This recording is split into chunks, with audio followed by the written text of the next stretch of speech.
O eto ho mga kababayan, umpisahan ho natin ito mga bossing, no? Itong talakayan natin dun sa tanimbala. Kayo po mga kababayan, napansin nyo po ba, no? Yung timing nung tanimbala? Pansin nyo po ba yung timing nung tanimbala, mga kababayan? Una kong napansin to, papasok ang eleksyon ng 2016, no? Giniba ng tanimbala si dating presidente Noynoy Aquino, mga kababayan. Dahil nga patapos na yung kanyang termino, talaga namang nasobrahan. Unang inisip ko ho, mga bossing, doon sa tanimbala. Ano po? Ano ang mapapala nung taong magtatanim ng bala doon sa mga bagahe nung mga umaalis? Ano po? Sabi ko, wala. Wala akong maisip eh. Wala naman pong mga nanghihingi ng pera. O sige, ganito, kapag ka nataniman ka, hihingan ka namin ng pera, etc., etc. O magbigay ka sa amin, tapos hindi ka na namin naarestuhin. Diba? Wala namang ganun eh. Bagkus mga kababayan, mga boss, chief, amo, sir, kapag nakita na yung bala na nakatanim doon, ibinabalita na po talaga agad.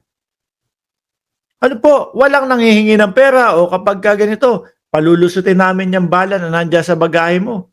Tapos okay ka na, alis ka na. Wala naman eh. No?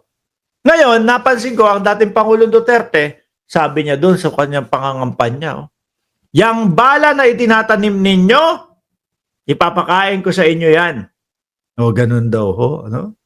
Sigawan tayo. Kasi talagang tayo ho, mga kababayan, nabubisit tayo eh. Bakit nagkakaroon ng ganong insidente na tanimbala sa Pilipinas ho? Tapos hindi natin maisip kung ano ang mapapala. Wala naman ho. Kung ang mapapala lang ho, mga kababayan, ay masisira yung kasalukuyang administrasyon at wala na hong iba. Wala nga magkakapera eh. Di ba? So ngayon, eto bumalik ang tanimbala. Dahil wala na daw ho ang dating Pangulong Duterte. Sabi ni Shiro Kanzaki, tatak Duterte ang laglag bala. Bumalik ang tanimbala. Sabi ng mga DDS, wala na kasi ang dating Pangulong Duterte kaya nagtatatanim na naman yan, mga yan. Pasok ulit sa isipan ko, mga kababayan, ano ang gagawin, ano ang dahilan kung bakit magtatanim ng bala doon sa mga nung mga pobre nating mga kababayan na paalis ng bayan? Wala ho talaga eh. Ano po? Tingin ko talagang kapag ka lumalabas yung tanimbala na ito, mga bossing, may gustong sirain na administrasyon. Ano po? Ngayon, tingnan mo, imposible naman ang magpapatanimbala yan. Administrasyon ni Pangulong Bongbong Marcos. Hindi naman ho, no? Pinapaimbestigahan ni Pangulong Bongbong Marcos yung tanimbala scheme na yan na nangyayari ho sa NAIA. No? Sabi ni Lily, tanimbala, punit passport, very alarming.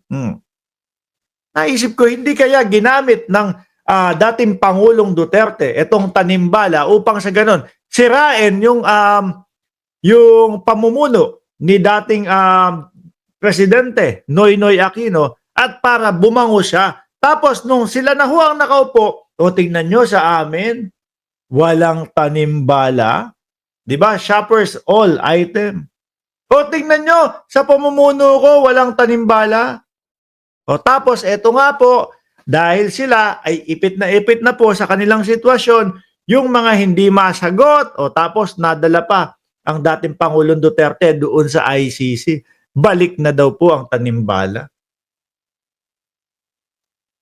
Di ba, mga kababayan? Yung timing, saktong-sakto. Nagagamit yung tanimbala para makapanira ng namumuno sa bayang Pilipinas ho. Halata yung timing halata ho.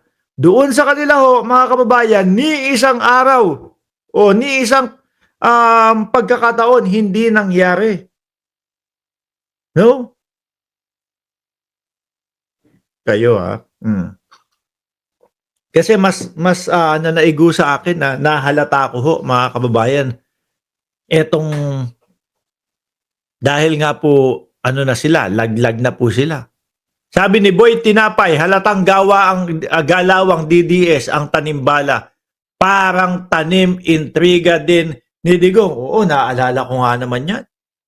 Ang dating Pangulong Duterte talagang wala siyang takot na sabihin, nagtatanim po kami ng ebidensya.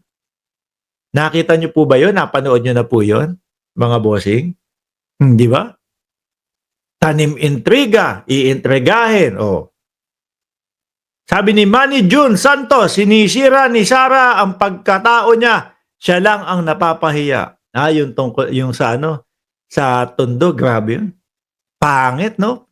Yun ang pinakapangit na nakita kong pangangampanya ho, mga kababayan. Yung kay Inday Sara Duterte. Mamaya ho natin pag-usapan yan. Oh, Marcos wants throughout, no? Throughout probe over alleged tanimbala scheme in NAIA. Philippines investigate possible revival of planted bullet scam at the airport. Oh, tingnan nyo. Kasi kahit anong paikot-ikot natin, mga bossing, hindi natin makuha no? Yung dahilan. O ano ang dahilan nung gumagawa nun para gawin doon sa airport at makapaminsala ng ating kapwa Pilipino. Wala ho. Pero iisa ang naging epekto. Kung sino ang nakaupo, mga kababayan, ay nasisira po. 'Di ba? Saktong-sakto. Nasisira po. Kagaya na lang ni dating Pangulong Noynoy Aquino. Siguro akala ho nung mga gumagawa nung mga tanimbala na yan, masisira ang administrasyon ni Pangulong Bongbong Marcos. Sabi ni Rodman, palitan lahat ng airport security katulad ng ginawang palabas, no, ni Duterte, which is sila naman ang makakagawa ng tanimbala. Halata din ng ibang mga kapwa natin Pilipino 'Di ba? Dapat talaga maging matalino ang Pilipino sa oras para sa mga anak natin at sa mga apo natin. 'Di ba? Sir Mark, hindi po ako Chinese. Nabigyan po kami ng lupa ng Marcos kaya loyal po kami. Yan. Alisin ko na ho ito mga kababayan. No? Dumako ho tayo sa